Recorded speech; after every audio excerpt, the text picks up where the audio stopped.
ఉన్నా, క్లారిటీ ఇస్తున్నా. నేను కళ్యాణదుర్గం నుంచి ఎమ్మెల్యే అభ్యర్థిగా పోటీ చేస్తున్నాను. ఇది క్లారిటీ చెప్తున్నాను మీకు. అలాగని రాయదుర్గాన్ని వదిలిపెట్టిపోవడం లేదు. రాయదుర్గం నుంచి మా ఆప్తులు, మా కుటుంబ సభ్యులు తప్పకుండా ఇక్కడ ఎమ్మెల్యేగా పోటీ చేస్తారు. ఎవరైతే అటు కళ్యాణదుర్గంలో ఇటు రాయదుర్గంలో నా గెలుపు కోసం, ఇటు కూడా మన అభ్యర్థి గెలుపు కోసం ప్రయత్నిస్తారో వాళ్ళందరికీ నేను మాట ఇస్తూ ఉన్నా, మీకు అండగా నేను నిలబడతాను.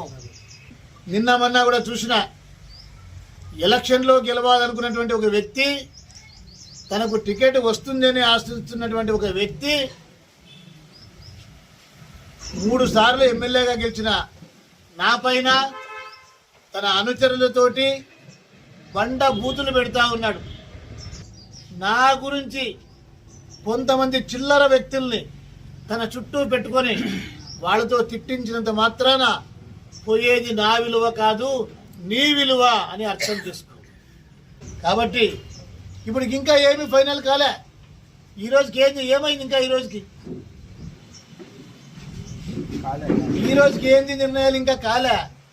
అప్పుడే అంతా అయిపోయినట్టుగా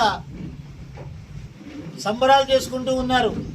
నేను ఏమైతే సీఎం క్యాంప్ ఆఫీసర్ చెప్పినానో, ఎలాంటి అవకాశం కలిసి వచ్చినా కూడా దాన్ని సద్వినియోగం చేసుకుంటాను. ఎన్ని పార్టీలున్నాయి, ఎన్ని పొత్తులున్నాయి, ఎన్ని అలయన్సులు, మాకు సరైన అవకాశం ప్రజలకి మంచి చేయడానికి, నా కార్యకర్తల్ని కాపాడుకోవడానికి నాకు ఎవరు అవకాశం కల్పిస్తారో వాళ్లతోటి నేను ముందుకు పోతాను.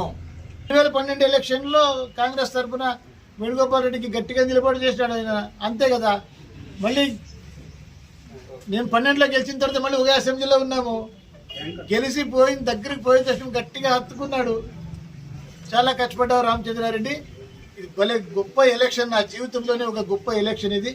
అలాంటి ఎలక్షన్లో నువ్వు 32,500 మెజారిటీతో గెలిచినావు నువ్వు అని హత్తుకున్నాడు. ఆ పెద్దరికం అది.